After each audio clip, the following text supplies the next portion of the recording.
Good morning, ladies and gentlemen. This is B.Xiao from Brookhaven National Lab. Thanks to the committee members for the invitation. Today my topic is how good can an SRF cavity be? This talk is based on my PhD dissertation supervised by Dr. Charles Rees and Michael Kelly at Jefferson Lab and College of Mary. So here's the outline. First, I'll briefly talk about the cavity performance. Then I'll heavily talk about the B.Xiao theory, the multi-body theory, and the extension I made. And after that, I'll talk about the calculation results and the explanation.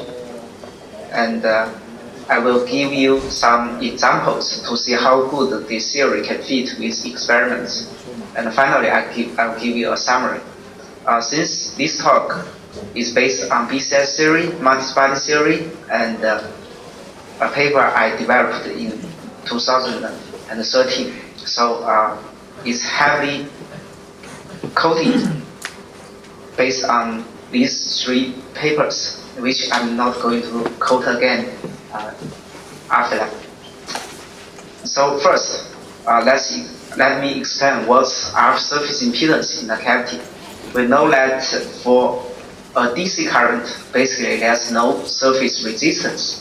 But in an RF field, the surface resistance and the surface reactance will appear.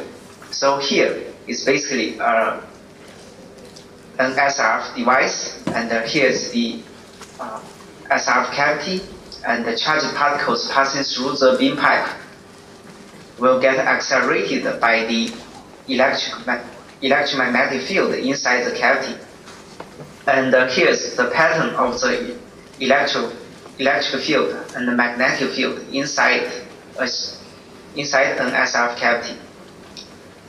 And we know that since there are core pairs inside the superconductor, then the RF field outside will drive the Cooper pairs moving, and those moving Cooper pair will start to shield and expel the RF field from penetrating into the cavity. And that ability to prevent the penetrating, we call it surface reactance. Basically, it is the ability of the superconductor that store energy in its surface.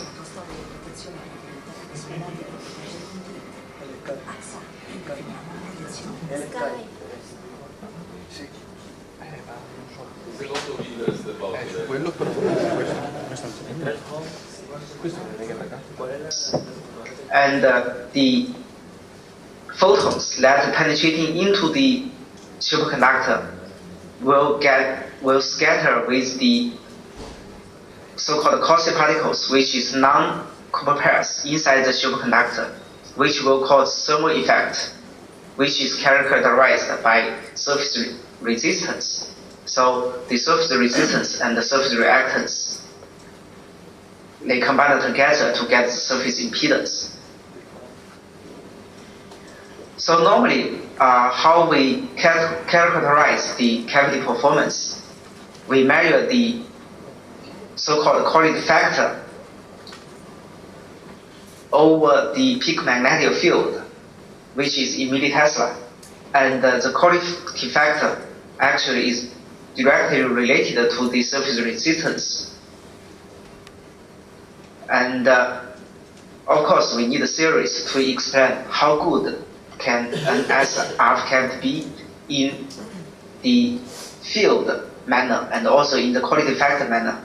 And the field manner is explained by the so-called superheating field theory. However, we are still lack of a theory to explain how good the cavity could be in the quality factor. So that's something I'm going to explain today. So let me first briefly explain what is B.Xiao theory, multi-body theory, and what I did to extend them to field dependent. So first, each Cooper pair was assumed to have zero net momentum. By minimizing the free energy, one get a single particle distribution function f and the density of state, which is represented by h. And considering that a single particle scattering from one energy state to another arbitrary energy state, and by considering the energy of each state, and with one photon added to either the initial state or the final state, and also the probability of initial state and the possibility of scattering, a scattering form was calculated using f and h we mentioned above. This scattering form was then applied to the anomalous skin effect to get the surface impedance. That's the multi-spotting theory that based on BCS theory.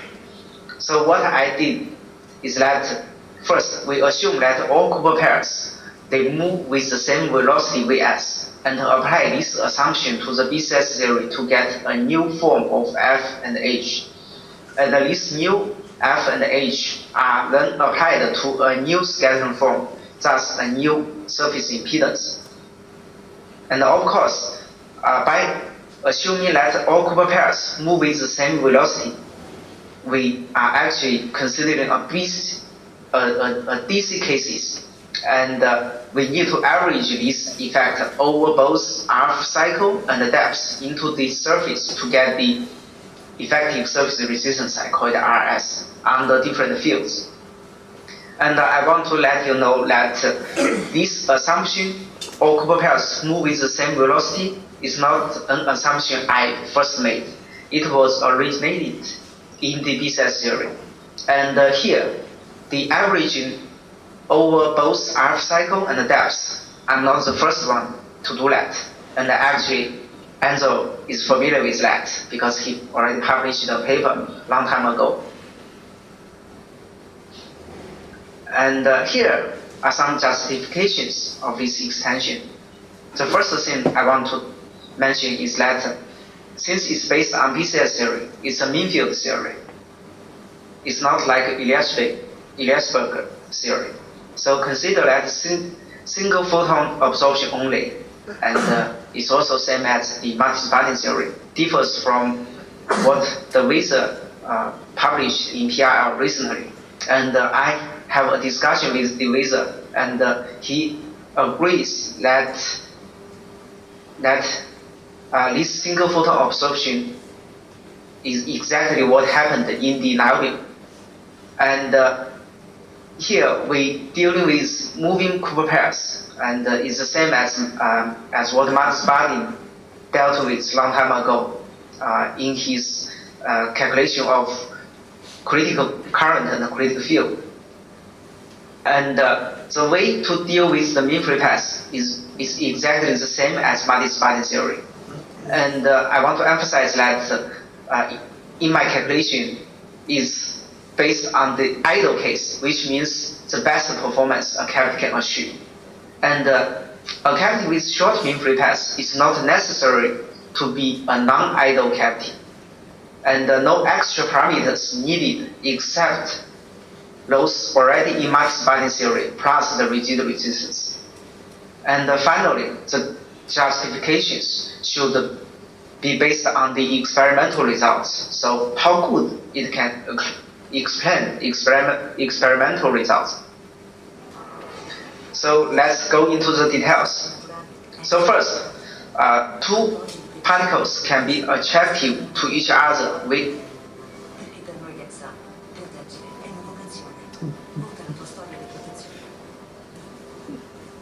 electron-phonon interaction if they have momentum in opposite direction and the same energy state. So the K inner shell nearby the Fermi surface with its thickness determined by the dBi energy. And the consequence of attraction is that the bounded particles become bosons and get condensed. And the excited particles obey Fermi-Dirac distribution, and a forbidden zone appears nearby Fermi surface with its thickness to be 2 times energy gap. And the energy of excited particles, it changes after condensation. And I want to emphasize it's a macroscopic quantum effect. So with the assumption that the states with a net current flow can be obtained by taking a pairing with those pairing that has a net momentum, and the momentum is the same for all virtual pairs. And here, a small net momentum appears. And even this net momentum is much smaller than the Fermi momentum. It still affects the behavior of the superconductor. So the consequence is that the energy got split between the spin up and the spin down. And the energy split is angle dependent. And the angle can be any number because even the net current is in only one direction. The Fermi momentum could be in any direction. So what is the consequence of the energy split caused by moving Cooper pairs? So in the original BCS theory, before condensation, the energy is zero at Fermi surface. And after condensation, the energy at zero is one of the energy gap. So the energy needed to break a Cooper pair is 2 times the energy gap. And actually one energy gap is for the spin up, and it's the same for the spin down. And with moving Cooper pairs, the energy also actually got split for the spin up and the spin down. So it needs different energies for spin up and spin down to get depaired. So for spin up is energy gap minus epsilon external, and for spin down is energy gap plus epsilon external. And here, the overall energy to split a spin up and a spin down is still the same, 2 times energy gap.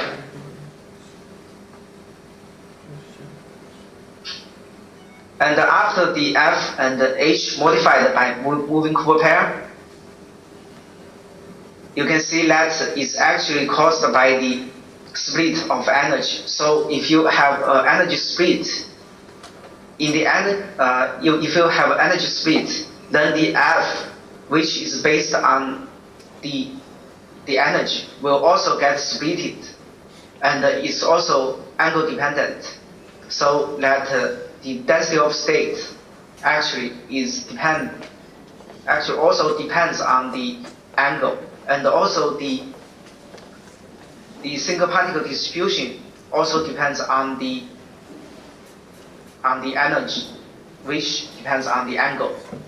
So here, the discontinuity at the Fermi surface actually is because that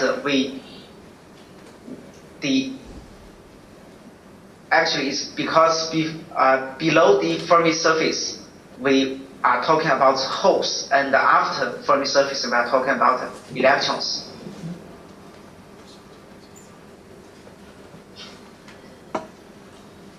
And we can see the scattering will also be modified by the multi-spotting theory with moving Cooper pairs.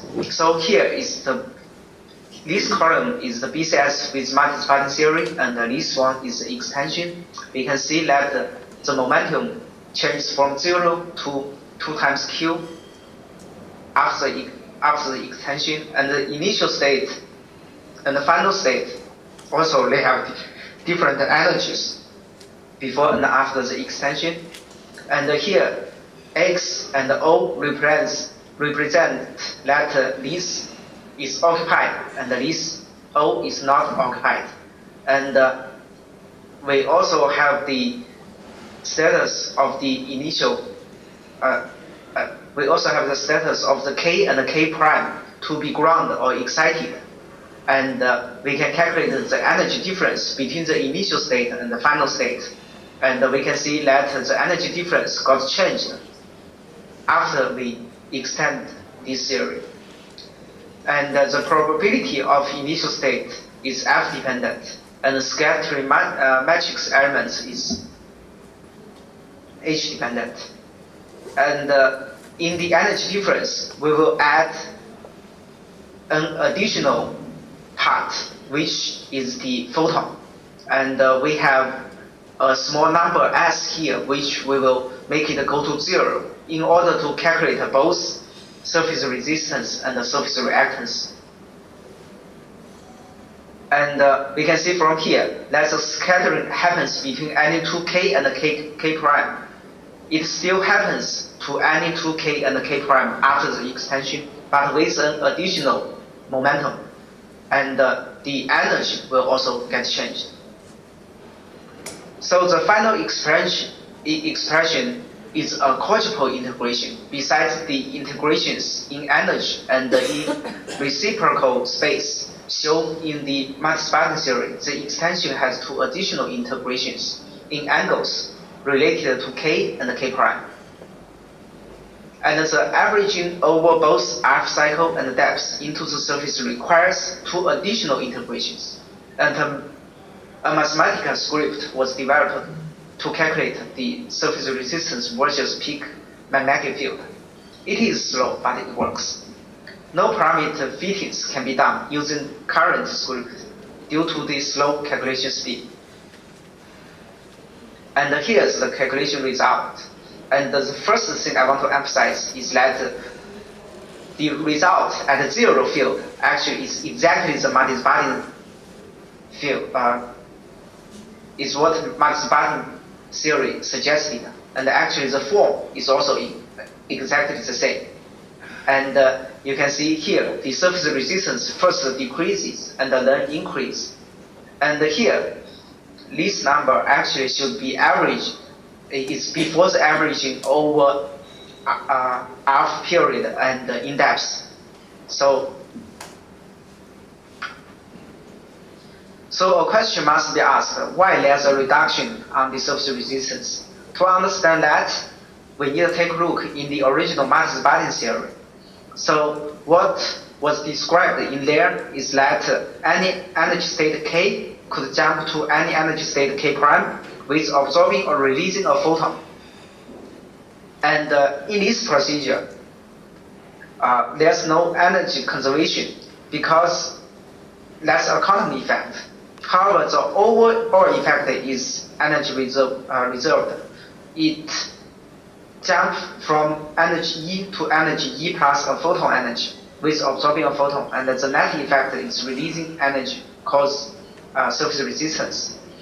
And with moving Cooper pairs, the jump still happens between K and K prime with absorbing or releasing a photon. Of course, here K and K prime, the energy for spin up and spin down, they got split by the moving Cooper pairs.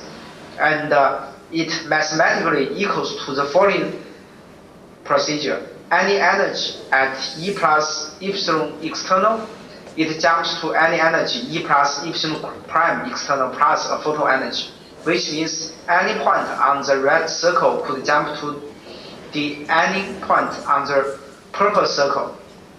Of course, in energy spectrum, it's any point on the red bar jump to the any point on the purple bar with absorbing a photon. It means it could not only happen from a lower energy to a higher energy level, represented by the solid arrow, but also it could happen from a higher energy level to a lower energy level, represented by the dashed arrow.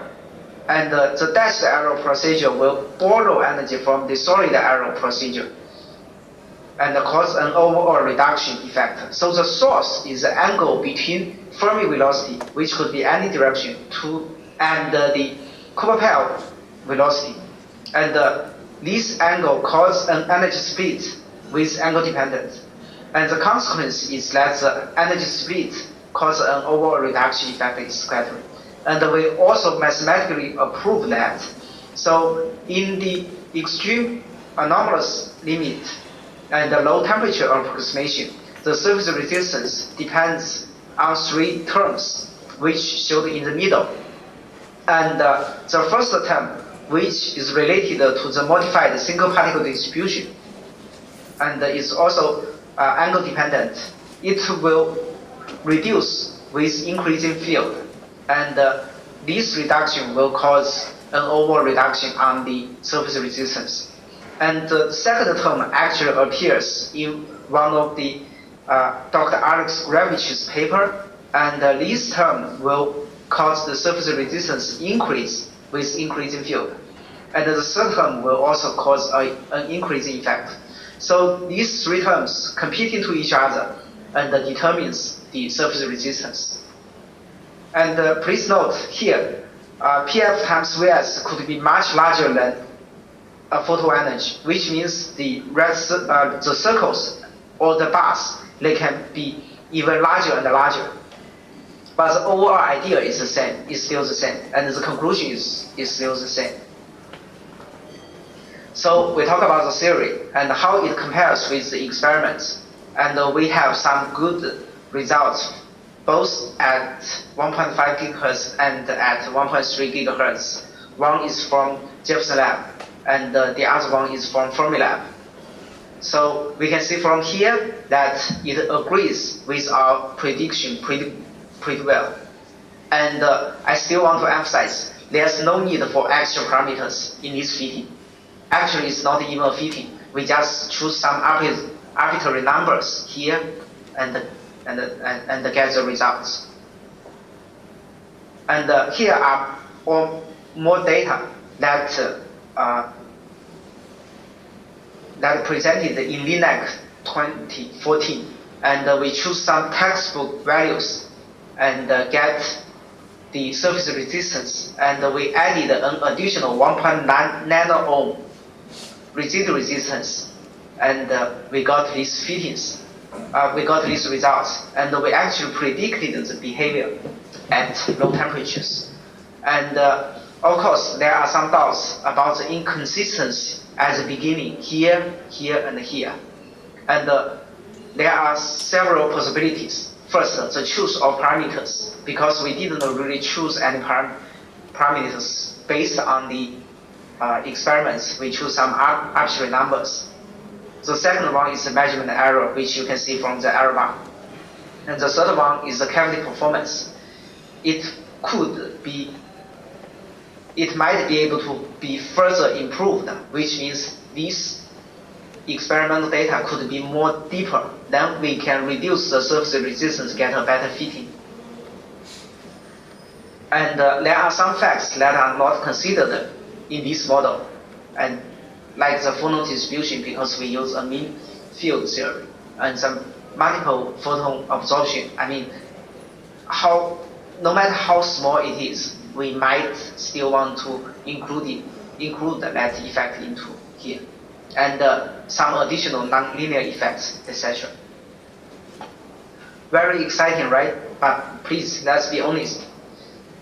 The results from Cornell University, we could explain all the results below lambda point, but not the results above lambda point. And the nitrogen doping from Anna Grasino, they treated the surface with different EPs with different times, and we could explain only the best results, not the other two. And for the high temperature baking from JLab and traditional BCP and EP, we could only explain the high temperature baking results, not the traditional BCP and EP. So since our model actually didn't include any other effects, also we didn't include the thermal feedback, so there is a possibility that we could explain some of the results with some additional terms. However, still, it cannot explain everything.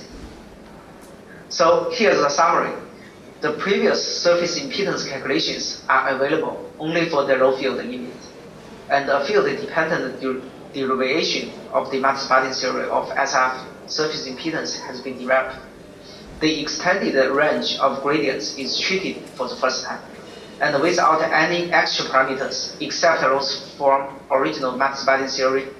Field-dependent surface resistance agreement with experiments with recent clean heat-treated and nitrogen doping niobium with unusual surface loading is excellent at different temperatures, with residual resistance to be constant. And the reduction in resistance with increasing field is seen to be an intrinsic effect. And I want to claim this is for type 1 and type 2 under HC1. And what's going to happen between HC1 and HC2? I don't know. And thank you for your attention. Any questions?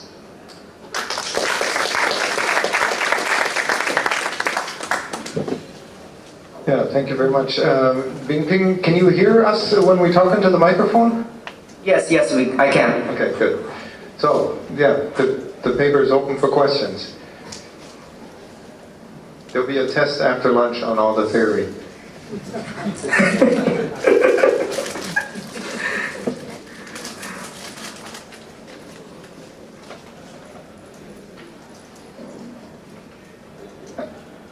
Enzo?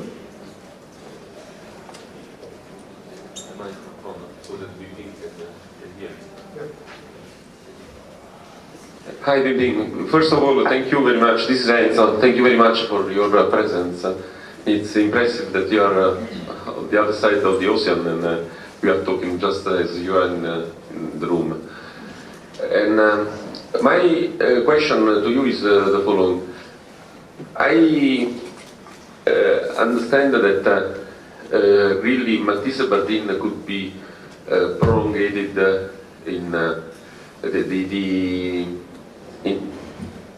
according to your considerations, and so with the interplay of coherence length and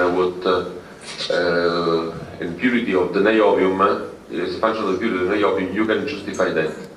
But there is also the possibility to see the anti-slope considering just two layers, and a first layer that is contaminated, and then the good niobium under. So in the case of doping by Fermilab, really one could have this contaminated layer, and in the hypothesis that the lambda penetration depends from the magnetic field, as more you increase the magnetic field, the more you are penetrating inside the good niobium, and so it happens that Q factor can increase. This was written in a paper at the Cornell Workshop 2005.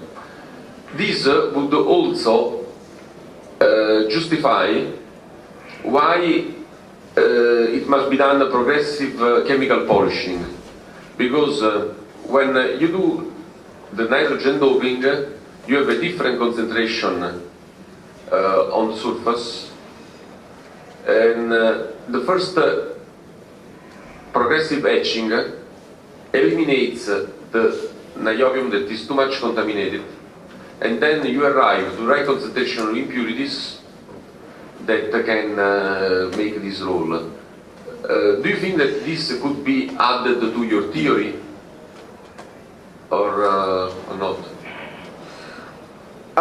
Yes, I read your paper about the two-layer theory, and I think that's something we might want to consider. But I think my suggestion is that it should be in addition to what I suggested, because since there are R field and the core pairs that tend to move, so I think that's an effect that we have to consider. So as I suggested, any other effect might need to be considered in additional to my theory. So I think that there is a possibility to combine these two together.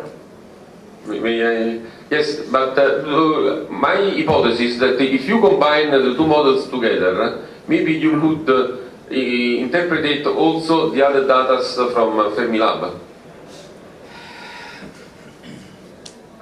So are you talking about the result below lambda point and above lambda point? Giorgio, excuse me, could you put the first slide? Oh, just one moment, Bing.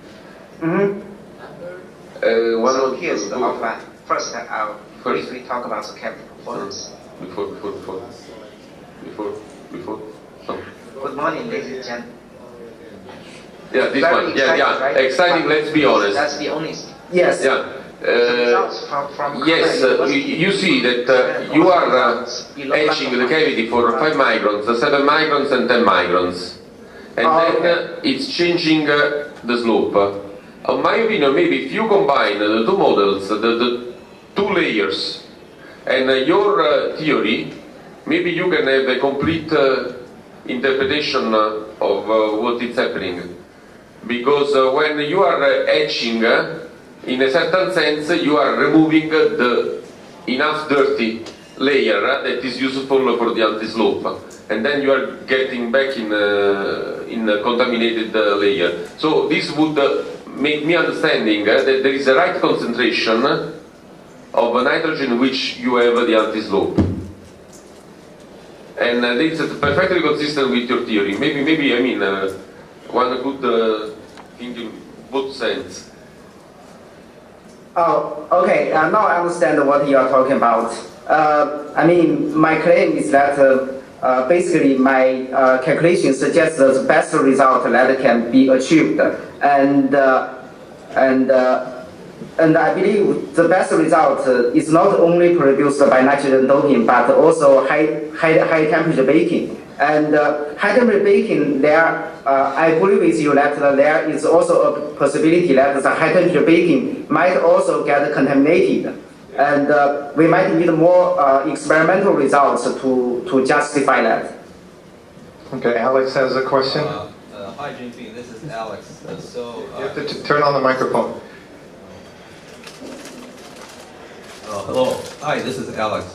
Hi. I know it's not a good idea to argue about theoretical papers over the ocean, but I don't think your theory is correct, at least in the part which takes into account impurity scattering. You simply cannot take the clean limit coherence factors and density of states and substitute into Matisse-Bardeen formula at non-zero current. It's simply not correct. Okay, and that's what you did. I think we are going to have a discussion at Fermi Lab, right? Well, but I just want people to have understanding that whatever fit you make to fit alloy cavities from Jefferson Lab and from Fermi Lab are based on wrong assumptions. Yeah, I think we can discuss about those assumptions at Fermi Lab. Since here, I don't think we can discuss it clearly over the internet. Okay, so you've been warned. Alex, can I ask you one thing? Just last comment. Matisse-Bardeen theory is done in extremely anomalous limits. No, but Matisse-Bardeen is done for any. Use the microphone. Oh, I'm sorry. Matisse-Bardeen works for any impurity scattering. But I mean, the paper was done in extremely anomalous limit. Just the title says in extremely anomalous limit. What I know is Sang-Bonham has extended the extremely anomalous limit to the dirty limit too. No. Dirty limit is a local limit. Yes. So in the dirty limit, which is actually appropriate to both JLab and argon cavities, actually you can't use this theory for that. I mean, I think this theory is simply incorrect. You can't calculate surface resistance, nonlinear surface resistance, using what we did. That's my opinion. Okay, so I've taken the microphone because we're going to have to end the discussion. We're running out of time. Thank you very much. It's a fascinating theory, and I certainly need to dig into it in more detail to understand it properly. But thank you again.